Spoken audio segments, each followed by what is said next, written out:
yesterday I told you the difference between time and tense. Today I am here to teach you present indefinite tense or present simple tense. It's very important tense, and I want to tell you that this is vast tense. It is very big tense.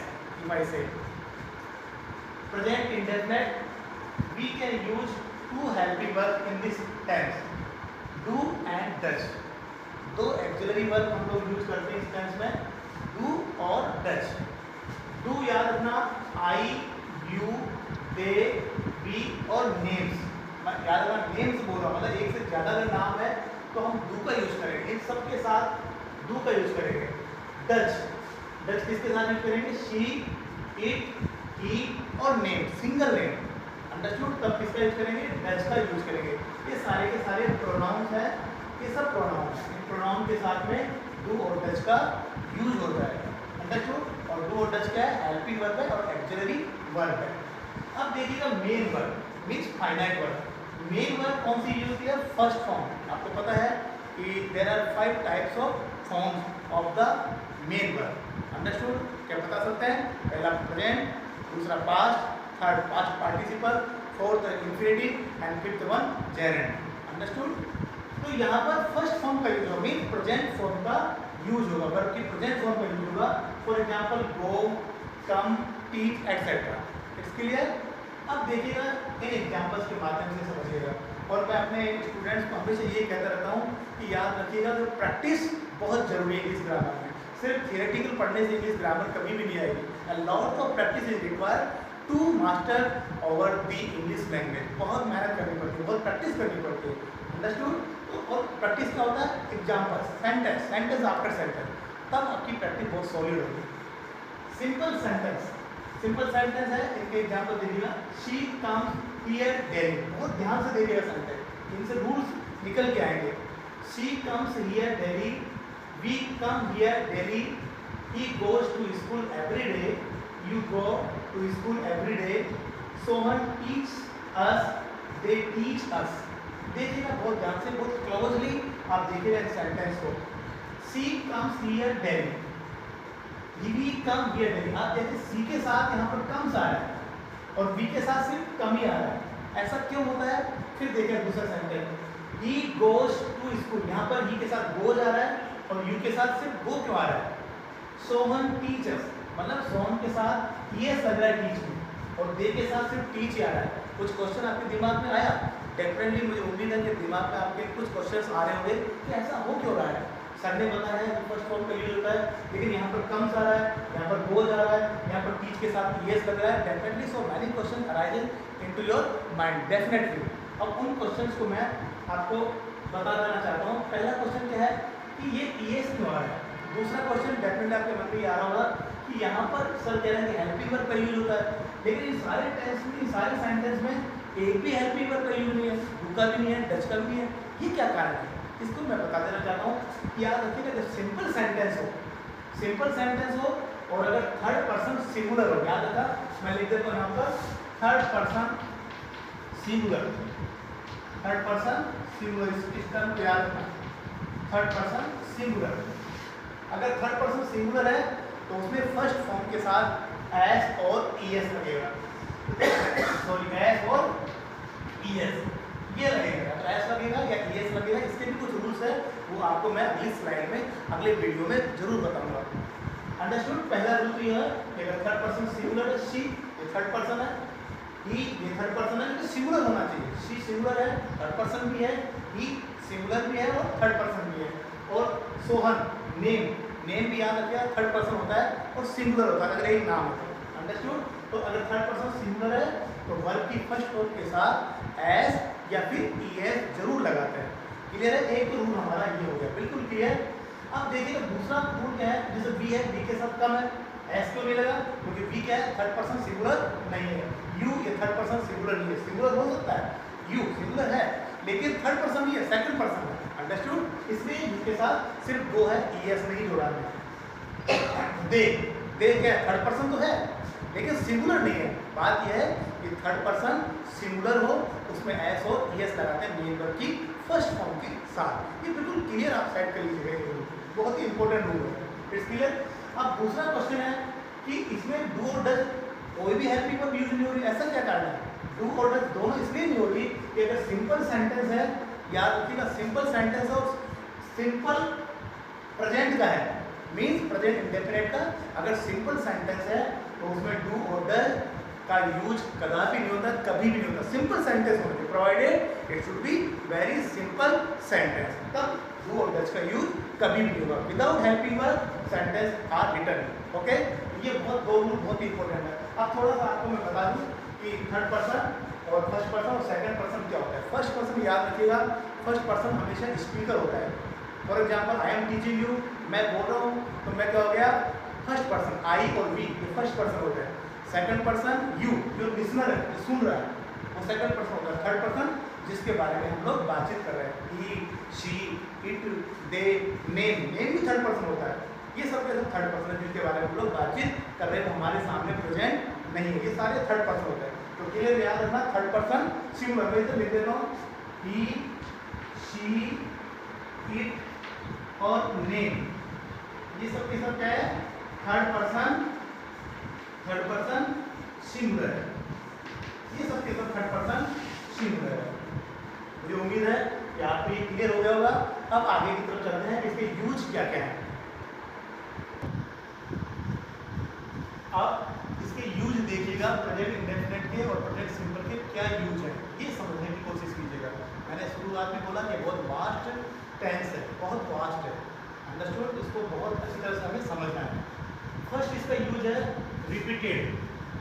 Repeated action and habits. कोई action repeat हो रहा है बार बार और एक तरह से वो habit है, अंडरस्टूड, तब हम किसका यूज करते हैं, प्रेजेंट सिंपल का। मतलब जो काम हमारा लगभग रोज हो रहा है, वो एक हैबिट है, उसको रोज करते हैं हम लोग, या फिर कुछ दिन छोड़ के करते हैं, लेकिन वो एक कंटिन्यूस प्रोसेस में है, अंडरस्टूड। तब क्या होता है, वो हैबिट और रिपीटेड एक्शन की कैटेगरी में आता है, और ऐसी सिचुएशन में हम प्रेजेंट इंडेफिनिट का यूज करते हैं। फॉर एग्जाम्पल देखिएगा, I go for a walk, she takes a risk daily, वो रोज वॉक जाता है, she takes a risk daily, वो डेली रिस्क लेती है। ये क्या है, एक रिपीटेड एक्शन है, अंडरस्टूड। जैसे I go to my school daily to teach my student, to teach my sincere student, to teach my punctual student, understood. तो हम लोग इसका बहुत यूज करते हैं। नेक्स्ट वन, जैसे आप मान लीजिए डेली ब्रश करते हैं, डेली बाथिंग करते हैं, तो क्या होगा, I take a bath daily, understood, I brush daily.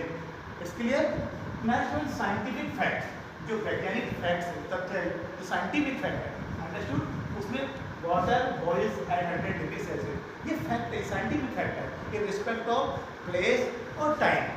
आप कहीं भी चले जाइएगा, हमेशा यही होगा, पानी जो है 100 डिग्री सेल्सियस पे ही बॉइल होगा, अंडरस्टूड। तो ये ऐसी सिचुएशन में किसका यूज करते हैं, प्रेजेंट इंडेफिनिट का, scientific fact. Next one, proverb. Proverb जानते हो, कहावतें, जितनी भी कहावतें हैं उनमें हम प्रेजेंट इंडेफिनिट का ही यूज करते हैं। Time and tide waits for none, slow and steady is the race, ये पॉपुलर प्रोवर्ब्स है, लगभग सबको रटी हुई है, अंडरस्टूड, सब बोलते हैं, बहुत अच्छी तरह याद होती है अधिकतर बच्चों को। Time and tide waits for none, समय किसी का इंतजार नहीं करता, ज्वार किसी का इंतजार नहीं करता, understood. Time is very very precious and I request and I advise you to use time maximum use, understood, and judiciously use. Time दोबारा नहीं आएगा फिर। Slow and steady is the race.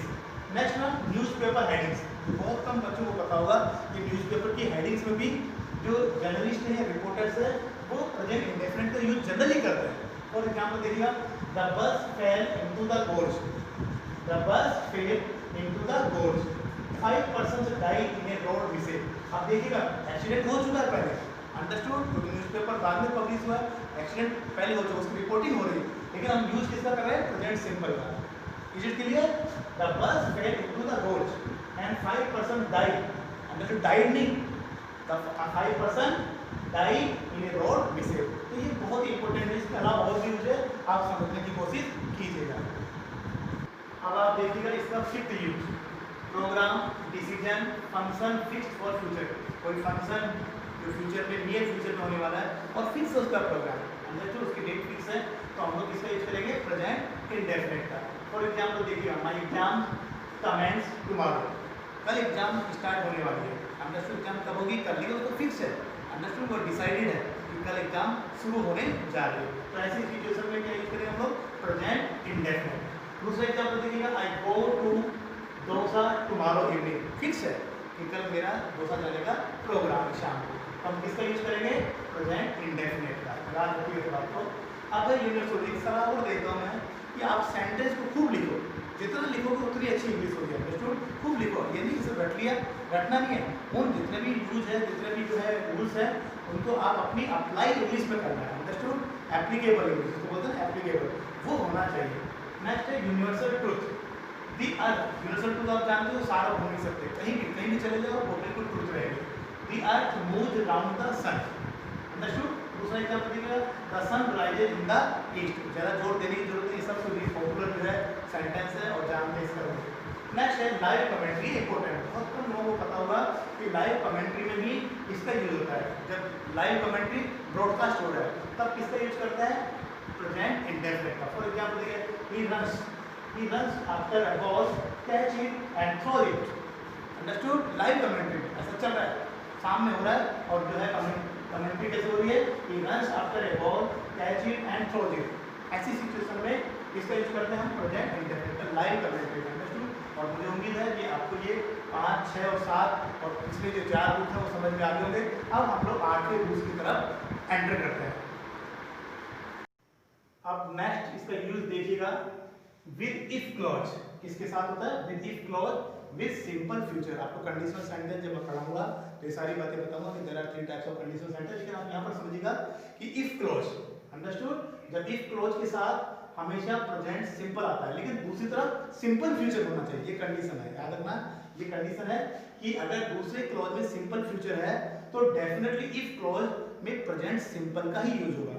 ये ध्यान रखना। ये कंडीशनल सेंटेंस होता है जिसमें 2 क्लॉज होते हैं, एक इफ क्लॉज होता है, थोड़ा सा बता दूं, एक इफ क्लॉज होता है और एक आपका जो है मेन क्लॉज होता है। अंडरस्टूड। तो मेन क्लॉज में अगर सिंपल फ्यूचर है तो डेफिनेटली इफ क्लॉज में प्रेजेंट सिंपल ही होगा, दूसरा टेंस कदापि नहीं आएगा। देखिएगा, if it rains she will not come. She will not come, ये सिंपल फ्यूचर वाला क्लॉज है, तो यहाँ पर डेफिनेटली कौन सा टेंस आना चाहिए, present simple. If it rains. Understood, it है, ये थर्ड पर्सन है, सिंगुलर है, इसलिए एस लगा दिया मैंने। If it rains, simple present और दूसरी तरफ सिंपल फ्यूचर। सिंपल फ्यूचर है इस क्लॉज में, इसलिए इस क्लॉज में क्या आएगा, प्रेजेंट सिंपल आएगा। दूसरा एग्जांपल देखिए, जितना एग्जांपल आप देखोगे उतना ही आपकी क्लैरिटी बढ़ती जाएगी। अंडरस्टूड। नेक्स्ट देखिए, if you work hard you will pass. If you work hard, यहाँ पर you will pass, understood, simple future वाला क्लॉज है, तो डेफिनेटली इफ क्लॉज में क्या आना चाहिए, प्रेजेंट सिंपल। ये बहुत इंपॉर्टेंट इसका रूल है, जब आप कंडीशनल सेंटेंस पढ़ोगे तो और भी ज्यादा इसका जो है इंपॉर्टेंस बढ़ जाता है। If you work hard you will pass, यहाँ पर सिंपल फ्यूचर है, इसलिए क्या आ गया इधर, इफ क्लॉज में प्रेजेंट सिंपल आ गया। इफ यू वर्क, वर्क क्या है, ये प्रेजेंट सिंपल। याद रखना, अगर आपको टेंस को पहचानना है तो सिंपल तरीका है, आप वर्क को पकड़ लीजिएगा, बस वर्क के फॉर्म को जरूर पकड़ लीजिएगा, अपने आप क्लियर हो जाएगा कौन सा टेंस है। यहाँ पर वर्क ये फाइनाइट वर्ब है, इसलिए और फाइनाइट वर्ब किस कौन से टेंस की है, प्रेजेंट सिंपल की है। It's clear. तो ये बहुत ही इंपॉर्टेंट रूल है, rule number 8, if clause with simple future. अब नेक्स्ट एक तो रूल और है, वो भी आपको मैं बताने की कोशिश अभी करता हूँ। अब मैं रूल नंबर 9 पे आता हूँ। विद एडवर्बियल कंजंक्शन के साथ भी प्रेजेंट इंडेफिनिट का यूज होता है। प्रेजेंट एडवर्बियल कंजंक्शन क्या होता है, याद रखें, बिफोर, अनटिल, आफ्टर, ये सब क्या है, टिल, ये सब के सब क्या होता है, एडवर्बियल कंजंक्शंस होते हैं। अंडरस्टूड। ये जो है जोड़ने का काम करता है। It's clear. Before you reach, until I return, ये सब क्या है, एडवर्बियल कंजंक्शन है, बिफोर, until, और ये क्लॉज को क्या कर रहे हैं, कनेक्ट कर रहे हैं, जोड़ रहे हैं। अंडरस्टूड। तो ऐसी सिचुएशन में हमेशा प्रेजेंट इंडेफिनिट का यूज होता है। समझिएगा, the train will leave before you reach, ऐसे नहीं आएगा बिफोर यू विल रीच, बिल्कुल गलत हो जाएगा। Next sentence, please wait here until I return, ऐसे नहीं होगा until I will return you wait here, it's completely wrong। याद रखिएगा कि एडवर्बियल कंजंक्शन जैसे बिफोर, until, ये आफ्टर, ये सब एडवर्बियल कंजंक्शन है जो जोड़ते हैं क्लॉज को, इनके साथ हमेशा प्रेजेंट सिंपल का यूज होता है। Before you will reach, before you will reach, ये गलत हो जाएगा, ये बिल्कुल गलत हो जाएगा। Understood. Before you reach, present indefinite. यहाँ देखिए until I return, ऐसे नहीं है until I will return, गलत हो जाएगा। It's clear. तो एक बहुत ही इंपॉर्टेंट यूज है एडवर्बियल कंजंक्शन। एक और इंपॉर्टेंट इसका यूज है परमानेंट एक्टिविटी और नेचर। वो नेचर की परमानेंट एक्टिविटी जो हमेशा रहती है। अंडरस्टूड। परमानेंट एक्टिविटी वो रोज होती है, इंडिकेट वो क्या करती है कि प्रेजेंट, पास्ट और फ्यूचर तीनों टाइम को इंडिकेट करती है। अंडरस्टूड? उसमें क्या यूज करते हैं? Present indefinite. मैंने आपको बताया था पिछली वाली वीडियो में ये टाइम अलग चीज है और टाइम अलग चीज, वही बात यहाँ पर आ रही है। फिश लिव इन वाटर, मछली पानी में रहती, पहले भी रहती थी, आज भी रह रही है और कल भी रहेगी, ये परमानेंट नेचर है उसका, फिश का। अंडरस्टूड? इस सिचुएशन में क्या यूज करते हैं हम लोग? प्रेजेंट इंडेफिनिट का। दूसरा देखिए, birds fly in the sky, पक्षी कल भी उड़ते थे आकाश में, आज भी उड़ रहे हैं और कल भी उड़ेंगे। अंडरस्टूड? तो ऐसी सिचुएशन में किसका यूज करेंगे? प्रेजेंट सिंपल का, जो परमानेंट नेचर की एक्टिविटी है या परमानेंट हैबिट ऑफ नेचर है, तब किसका यूज करते हैं? प्रेजेंट इंडेफिनिट का। ये सारे यूज होते हैं प्रेजेंट इंडेफिनिट और प्रेजेंट सिंपल के। अब देखिएगा कि जितने भी एडवर्ब्स है, इन एडवर्ब्स का यूज प्रेजेंट इंडेफिनिट और प्रेजेंट सिंपल में ही यूज होता है।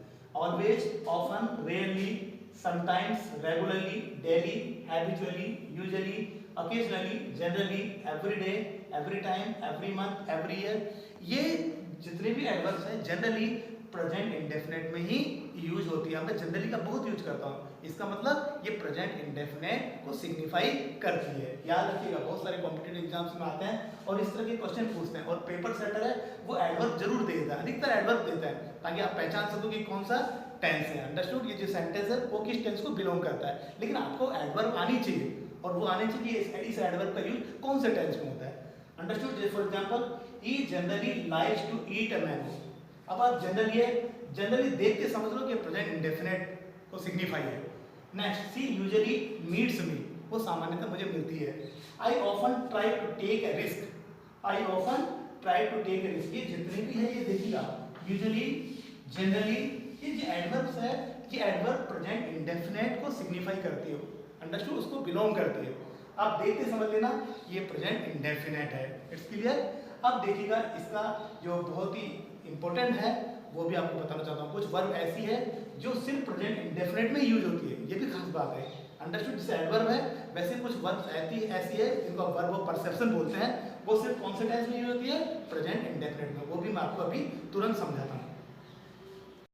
देखिएगा, अभी जितने भी वर्ब्स है ये वर्ब्स मोस्टली वो प्रेजेंट इंडेफिनिट में यूज होती है। याद रखना, प्रेजेंट कंटिन्यूअस में यूज नहीं होता है इन वर्ब्स का। देखिएगा, वर्ब्स ऑफ परसेप्शन, बहुत तरह की वर्ब्स होती है। Verbs of perception, see, hear, notice, recognise, इनका प्रेजेंट इंडेफिनिट में यूज होता है। कभी भी ऐसा नहीं बोल I am seeing you, I am hearing you, I am noticing, I notice you, I recognise you, I hear you, I see you. Understood? Present indefinite में यूज करना है। अगर आप मान ली सपोज करो प्रेजेंट कंटिन्यूअस में यूज कर देते हैं तो मीनिंग स्लाइटली चेंज हो जाएगा। जैसे आई सीइंग यू, तो आई सीइंग यू क्या हो जाएगा? आई एम सीइंग यू, इसका मतलब हो जाएगा आई एम एग्जामिनिंग यू। मतलब डॉक्टर बोल सकता है कि मैं आपको चेक कर रहा हूँ, आपकी बॉडी चेक कर रहा हूँ, आई am seeing you, meaning change हो जाएगा। इसलिए बेटर यही है कि आप प्रेजेंट इंडेफिनिट में इतनी जितनी भी वर्ड्स मैंने लिखी है उनका यूज करें। वर्ड्स ऑफ अपीयरिंग, लुक, सीम, ऐसे नहीं बोलेंगे I am it is looking, it looks, it seems, okay, it seems something is wrong with you. Verbs of emotion, wish, desire, feel, hate, hope, like, love, और भी है बहुत सारी verbs है, वो भी हो सकती है। wish, desire, feel, hate, hope, like, love, ये सब के सब वर्ब प्रेजेंट इंडेफिनिट में यूज होता है। फॉर एग्जाम्पल आप दीजिएगा आई am loving you, I am liking you, ये कभी भी नहीं बोलना चाहिए जैसे इस तरह के sentence. I am loving you, I am liking you, I M hating you, इसका मतलब हो गया कि आप at the time of speaking इस आप बोल रहे हो ये सेंटेंस, तब तो आप उसको लव करते हैं, तब तो उसको लाइक करते हैं, तब तो उसको हेट करते हैं, और उसके बाद वापस जो है चेंज हो जाओगे। I am loving you, it means at present I am loving you, after that I stop loving you. Understood? Okay, it's matter of question. Job, verbs of thinking, think, suppose, believe, agree, mind, remember, know, understand, इन सब का use present simple में है। याद कर लो इनको, बस उनकी प्रैक्टिस करो, खूब प्रैक्टिस करो, खूब प्रैक्टिस करो, प्रैक्टिस से होगा सारा। Practice makes a man perfect. Mind, remember, ऐसे नहीं बोलते आई एम रिमेंबरिंग यू, इसका मतलब है कि at present you are remembering, after that you will forget me. Okay, you don't ever think I am thinking, ऐसे नहीं होता I think, I remember, I suppose, I believe. Understood? Next, verbs of having, have, belong, contain, consist of, ये सारी जितनी भी verb है ये present indefinite में यूज किया। खास बात ये है कि कंटेंट के साथ ऑफ नहीं आता, याद रखिए। लेकिन कंसिस्ट के साथ ऑफ प्रेपोजिशन आता है। ये जनरली कॉम्पिटिटिव एग्जाम से पूछा जाता है। कंसिस्ट के साथ ऑफ आता है और कंटेंट के साथ विदाउट प्रेपोजिशन। मैं सोचता हूँ कि अब आपको ये प्रेजेंट इंडेफिनिट मैंने बहुत डिटेल में पढ़ा है, बिल्कुल क्लियर हो चुका होगा, अंडरस्टूड। लेकिन एक कंडीशन है कि खाली रूल्स पढ़ने से कभी भी ग्रामर नहीं आएगी। ये मेरा प्रैक्टिकल एक्सपीरियंस है, अंडरस्टूड। मेरा 10 साल का एक्सपीरियंस है टीचिंग का। आपको प्रैक्टिस करनी पड़ेगी। Lot of practice is required to master over the English language, otherwise very difficult to. क्योंकि मैंने बहुत देखा है, लोग बहुत इंग्लिश ग्रामर बहुत आती है, लेकिन जब वो स्पीकिंग करते हैं या जब राइटिंग करते हैं तो बहुत गलतियाँ करते थे। कोई जो ग्रामर उनको आती है उसी पार्ट में वो गलती करते थे जब वो रिटर्न लिखते हैं या फिर जो स्पीकिंग करते हैं, अंडरस्टूड। तो lot of practice you have to do, तभी आपको ये इंग्लिश ग्रामर में मास्टरी हो पाएगी। ठीक है, मास्टरी तो क्या, लेकिन आप बहुत कुछ अच्छा कर पाओगे। Okay, I wish you all the best. Thank you for watching this video.